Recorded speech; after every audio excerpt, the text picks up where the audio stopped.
Hello guys, leo ninakwenda kukupa tena analysis nzuri na mbinu nzuri ambayo itakufanya uweze kuchambua mkeka wako vizuri kabisa. Mbinu hii nitakayokupa leo unaweza ukapata timu mbili na ukapata odi nzuri. Sasa ninaomba unisikilize kwa umakini kwenye hili. Kwanza kabisa, kama wewe ni mgeni kwenye channel hii, basi mimi naomba uweze kusubscribe na kugusa alama ya kengele ili uwe wa kwanza kabisa kuweza kupata notification pindi nikiposti video yoyote, utakuwa wa kwanza kuweza kuipata. Sasa twende moja kwa moja kwenye uchambuzi wa hizi timu. Hapa nataka nikuonyeshe tu vitu kadhaa ambavyo vitakupa mwelekeo mzuri, walau prediction yako ikawa kwenye asilimia 60-70 kwenye ushindi wa hizo mechi ambazo unazichambua. Sasa unachambuaje timu kama unahitaji odi chache? Kitu ambacho unatakiwa kufanya, uje kwenye market kama ninavyoelekeza siku zote, uje kwenye total. Hapa una apply ili kuweza kupata uchambuzi wako mzuri. Basi unapaswa utumie njia hii. Sasa umeona hapa nimelocate kwenye goli 3, na hii strategy yani si ni kuelekezeje, haitaki ufocus na goli 3. Yani mechi hii haitakiwi kufocus na goli 3. Focus kuanzia goli 4. Sawa? Focus kuanzia goli 4. Sasa kwenye goli 4 ni odi ipi ambayo inapaswa uweze kuiona kisha uifanyie uchambuzi? Sasa hapa ndio una score, unatazama. Nitakuonyesha odi ambayo unatakiwa kuifanyia uchunguzi. Ukiona odi hiyo, basi ifanyie uchunguzi uweze kupata uchambuzi wako mzuri kabisa.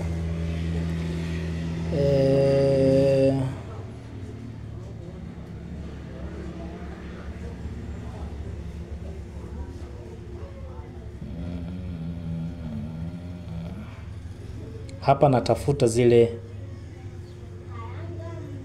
zenye walau ina wastani mzuri wa kupatikana magoli mengi, ndio ninayo tafuta hapa, yenye uwezekano wa kupatikana magoli mengi. Okay, hapa nimeona kuna moja ambayo ipo hapa. Kwanza kabisa ni hii hapa. Hawa ni Trabzonspor na Vanspor FK. Hawa wanakutana leo tarehe 3. Hii ni ligi ya Uturuki. Hawa ni Uturuki Kupasi hawa. Sasa ukishaona, tazama hapa, kuna hii over 1.5, kuna over 2.5 na kuna over 3.5. Sasa kitu cha kufocus wewe, focus kwenye goli 4 hapa. Focus kwenye goli 4 kama hapo unavyoona. Kwanza, kigezo cha kwanza hapa, panatakiwa kuwa na odi kuanzia 170 kushuka chini. Hapa panatakiwa kuwa na odi kuanzia 170 kushuka chini. Lakini hapa tunaona wameweka 172. Yes, hii point wameiongeza kwa sababu zao binafsi, lakini mimi nakueleza kulingana na kanuni ilivyo na strategy ilivyo kwenye hii. Ukishaona hivi tayari, ingia kwenye timu yenyewe husika, ndo unakwenda kufanya uchambuzi uliokuwa mzuri. baada ya kuingia ndani tu, hakikisha kwenye draw section hapa pana odi kuanzia 6 kwenda juu. Pana odi kuanzia 6 kwenda juu. Haijalishi huku kutakuwa kuna odi kubwa au ndogo, huku kutakuwa kuna odi kubwa kiasi gani, lakini hakikisha hapa pawe pana odi 6 kwenda juu. Kama hii ina odi 6 na point 50, maana yake tayari imekizi kigezo cha mimi kuendelea na uchambuzi kwenye timu hii. Sasa baada ya hapo sasa naangalia hii, naangalia na hii. Manake hapa tayari nina uwezekano mkubwa wa kuweza kutabiri over 2.5. Sawa?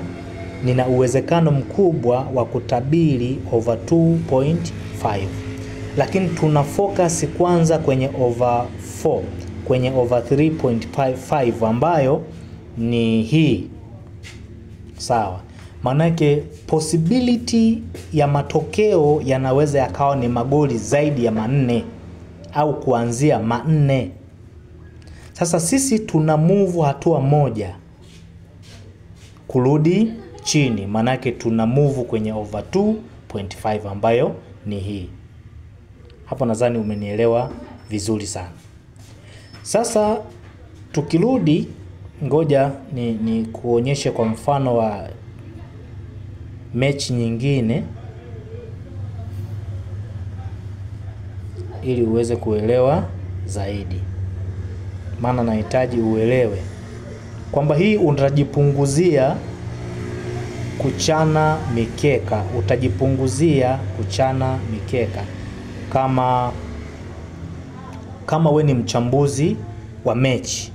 Maanake utakuwa kile unacho kichambua walau kitakuwa na asilimia kadhaa ya kufanikiwa.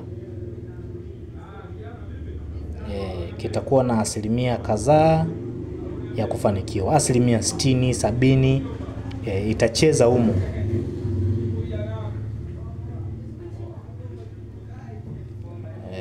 Sasa hapa naangalie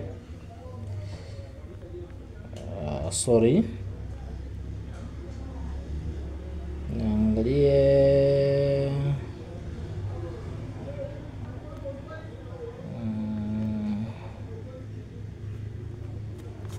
ngoja nirudi tena nianze, maana nahisi kama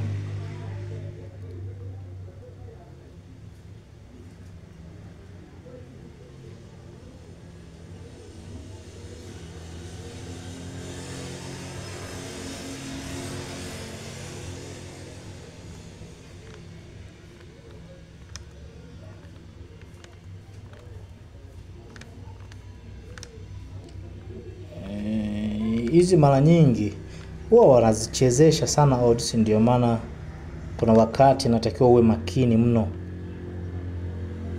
uwe makini sana, kwa sababu bookmakers wanajaribu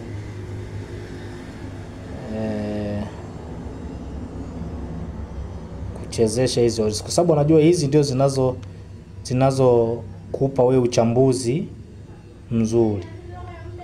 Maana utakuwa ni mchambuzi mzuri kama unapenda kuchambua na kujua kwamba leo katika mechi hii nani ana uwezo wa kupata matokeo, nani ana uwezo wa kuscore kwa kiwango kikubwa. Kwa hiyo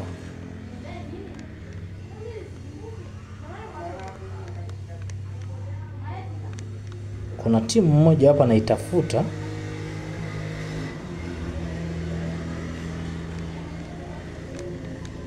wenda nikikufundishia na hiyo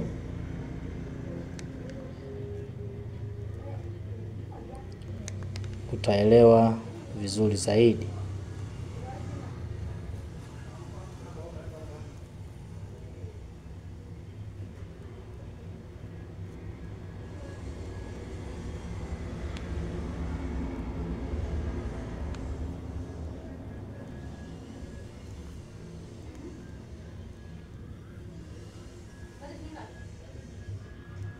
Lakini nadhani nilivyokuelewesha mwanzo utakuwa umeelewa. Utakuwa umeelewa vizuri.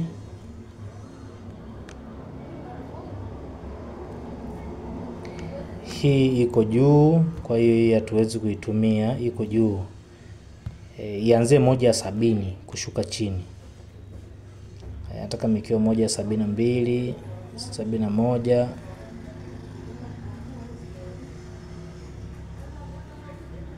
Acha nitafute.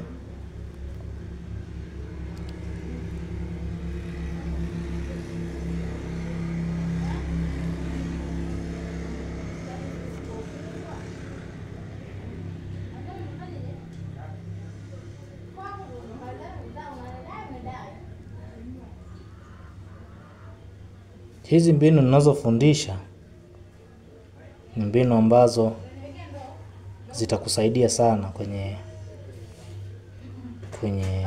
uchambuzi wa timu. Pia itakuwa inakupa alert kwamba ni mechi gani ya kuweza kuiepuka kwenye uchambuzi, kwa sababu kuna mechi nyingine ni tough sana. Mechi gani itakuepusha kwenye uchambuzi. Ni vitu ambavyo vitakusaidia mno.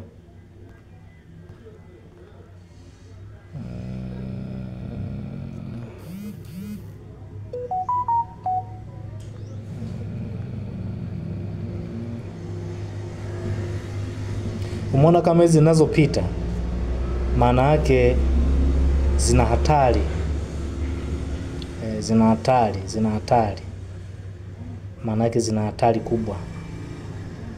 Very risky. Kwa hiyo unatakiwa uwe makini mno. Uwe makini sana unapotaka kufanya uchambuzi wa timu. Uwe makini sana.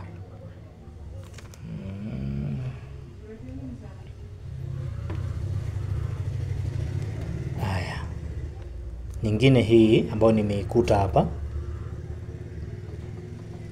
ni design ile ile. Hatua ya kwanza unatazama hapa, odd ianze 170 kushuka chini. Hatua ya pili utaingia kwenye timu yenyewe husika, ambayo utahakikisha hapa pameanzia odd 6 kwenda juu. Hapa naona kuna 750, manake imekizi kigezo, alafu una switch kwenye over 2.5. Kwa hiyo hii njia ni nzuri, itakusaidia.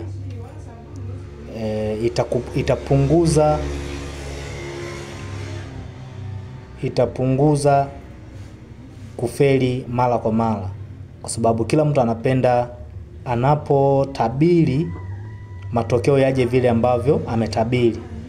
Sasa ukitumia njia hii itakufanya mara kwa mara uwe unatabiri sawa sawa. Yaani kile ulichokitabiri kinakuwa kina 60 hadi 70 ya kutokea kama vile ulivyo tabiri. Sawa? Kutokea kama vile ulivyo tabiri. Guys, kama ni mgeni kwenye channel hii, basi mimi naomba uweze kusubscribe na kugusa alama ya kengele ili uwe wa kwanza kuweza kupata notification pindi ninapoposti somo jingine kama hili, basi uwe wa kwanza kuweza kupata. Uwe wa kwanza kuweza kupata.